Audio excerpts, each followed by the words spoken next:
आज हम मुकेश बागड़ी, मोनू बाबा धन शब्द, धन, रुपया, पैसे की बातें करेंगे। लोग धन, रुपया, पैसे की अलग अलग बातें करते हैं, पर मैं आपको बताना चाहता हूं, जैसे धन शब्द है तो धन शब्द का पहला जो अक्षर है ध, मतलब धनात्मकता, पॉजिटिविटी। ये आपको धन जो है पॉजिटिव एनर्जी देता है।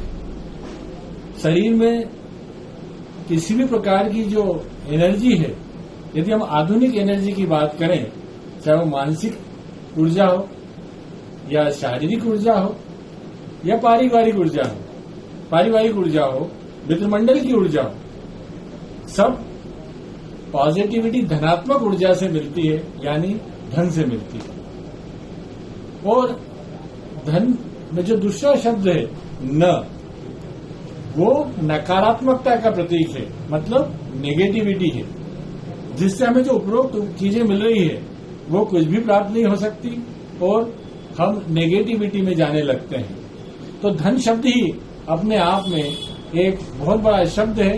इसलिए जो भी महात्मा या बड़े बड़े ऋषि मुनि ये कहते हैं कि हमें धन नहीं कमाना चाहिए, तो मैं उनकी बातों से थोड़ा सा असहमत हूं। ऐसे ही धन का जो दूसरा नाम है वो रुपया है। रुपये का पहला जो अक्षर है वो र है, जो रिश्ते जोड़ भी सकता है और रिश्ते बिगाड़ भी सकता है। माने इस रुपये से बड़े रिश्ते बन जाते हैं और आपको सोसाइटी में जीना सिखाते हैं। और यदि आपके पास रुपया नहीं है तो आपके परिवार से, भाई लोगों से, मित्रों से रिश्ते खराब हो जाते हैं। वैसे ही रुपये का दूसरा शब्द प है। प मतलब परिवार, प मतलब पढ़ाई। ये शब्द जो है, ये सब बातें हमको रुपयों से ही मिलती है। और रुपये का जो तीसरा शब्द है या, जो हमें यश और वैभव दिलाता है। माने रुपया अपने आप में एक ऐसा शब्द है कि यदि उसी का संधि विच्छेद किया जाए तो आपको पता लगेगा कि हमारे जीवन में पैदा होने से मन तक रुपयों का कितना महत्व है। यदि आप मर भी जाते हैं तब भी आपका सारा क्रियाक्रम चाहे किसी भी रीति रिवाज से हो, पर वो रुपयों से ही होता है। इसलिए जितने भी लोग धन कमाने की बात या रुपया पैसे कमाने की बात करते हैं कि उसके पीछे नहीं दौड़ना चाहिए, पर मेरा ये कहना है कि दौड़ना चाहिए। पर दौड़ने में कैसे दौड़ना है आपको ये पता होना चाहिए कि अच्छे कर्म करते हुए अपन दौड़ लगाएं। उसमें एक छोटा सा उदाहरण दूं, यदि कोई गरीब आदमी रात की कोई ट्रेन के बड़े स्टेशन पे चाय बेचता है और उससे अपने परिवार को चलाता है और मेहनत करता है, तो उसका दौड़ना वाजिब है, क्योंकि कोई भी धन एक दूसरे किसी को दे नहीं सकता। तो उसका दौड़ना, वो जब तक नहीं दौड़ेगा धन के पीछे, वो दौड़ प्लेटफॉर्म पे नहीं लगाएगा, तब तक वो अपने परिवार को नहीं चला सकता। ऐसे ही धन का एक और शब्द हम रोजमर्रा में उपयोग करते हैं, पैसा। तो मैंने पैसे के बारे में पहला शब्द तो बताया कि आपका परिवार, पढ़ाई, और जो दूसरा शब्द है साह, पैसा। सा मतलब साहस, कॉन्फिडेंस।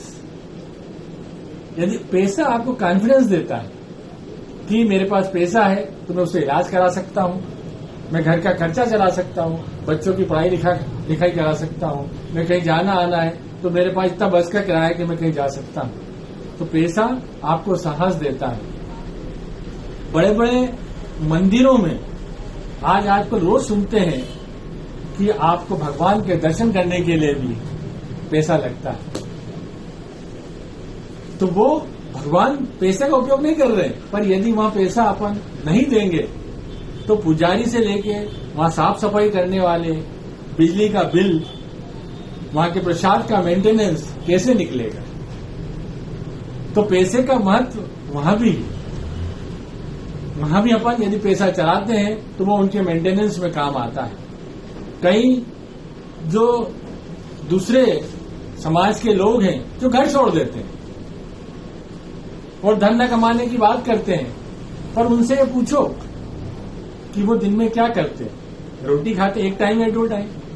बारिश होती है तो भले घर छोड़ दिया, घर की छत का उपयोग नहीं कर रहे हैं, पर किसी दूसरी छत का उपयोग तो कर रहे हैं, दूसरे का टॉयलेट तो यूज कर रहे हैं, बीमार पड़ रहे हैं तो अपना इलाज भी तो करा रहे हैं। काय से हो रहा है? ये चीजें काय से आई?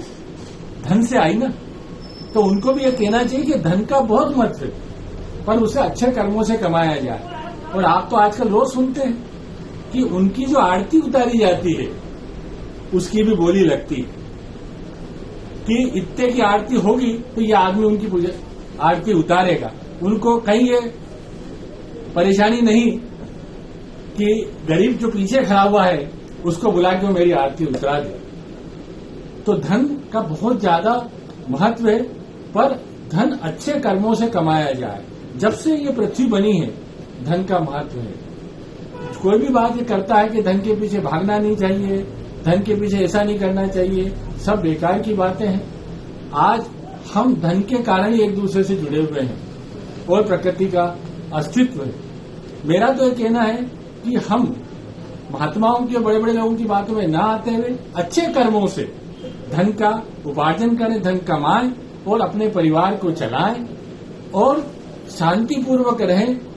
और परिवार यदि अपन ने शांतिपूर्वक धन कमा के चला लिया तो यही हमारा सबसे बड़ा, ये कहना चाहिए कि भगवान को पा लिया या हमने आध्यात्म को जीत लिया या शांति को प्राप्त कर लिया। जय हिंद। यदि मेरा यूट्यूब में आपको अच्छा लगता है प्रवचन तो इसको सब्सक्राइब करें और कमेंट बॉक्स में